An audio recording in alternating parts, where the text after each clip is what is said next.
आज की कहानी है बच्चे ने दी माँ बाप को एक सीख।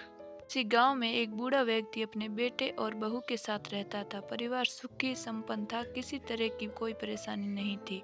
बूढ़ा बाप जो किसी समय अच्छा खासा नौजवान था, आज बुढ़ापे से हार गया। चलते समय लड़खड़ाता था, लाठी की जरूरत पड़ने लगी। चेहरा चुर्रियों से भर गया था।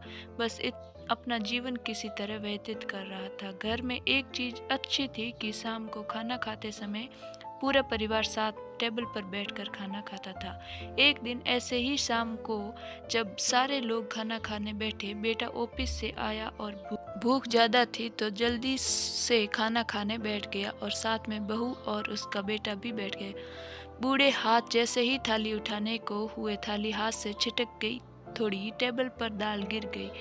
बहू बेटे ने घृणा की दृष्टि से पिता की ओर देखा, फिर अपना खाना खाने लग गए। बूढ़े पिता ने जैसे ही अपने हिलते हाथों से खाना खाना शुरू किया, कभी टेबल पर गिर जाता, कभी जमीन पर। बहू चिढ़ते हुए कहा, हे राम, कितनी गंदी तरह से खाना खाते हैं, मन करता है इनकी थाली किसी अलग जगह लगवा दे। ने भी ऐसे सिर हिलाया जैसे बहू की बात से सहमत है। उसका बेटा मासूमियत से देख रहा था। अगले दिन पिता की थाली जब टेबल से हटाकर एक कोने में लगवा दी गई, पिता की डबडबाती आंखें सब कुछ देखते हुए भी कुछ बोल नहीं पा रही थी। बूढ़ा पिता रोज की तरह खाना खाने लगा। खाना कभी इधर गिरता, कभी उधर। बेटा अपना खाना छोड़कर लगातार दादाजी की तरफ देख रहा था। माँ ने पूछा, क्या हुआ बेटे, तुम दादाजी की तरफ क्यों देख रहे हो और खाना क्यों नहीं खा रहे? बच्चा बड़ी मासूमियत से बोला, माँ, मैं सीख रहा हूँ कि वृद्धों के साथ कैसा व्यवहार किया जाना चाहिए।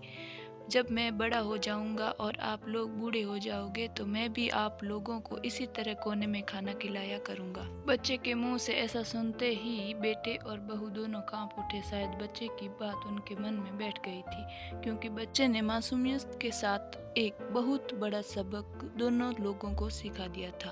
बेटे ने जल्दी से आगे बढ़कर पिता को उठाया और वापस टेबल पर खाने के लिए बिठाया, और बहू ने भी भागकर पानी की गिलास लाकर दी, पिताजी को कोई तकलीफ ना हो। इस कहानी से हमें ये शिक्षा मिलती है कि माँ और बाप इस दुनिया की सबसे बड़ी पूंजी हैं, और आप समाज में कितनी भी इज्जत कमा ले या कितना भी धन इकट्ठा कर ले, माँ और बाप से बड़ा धन इस दुनिया में कोई नहीं है। पसंद आए तो लाइक, शेयर और सब्सक्राइब जरूर करें।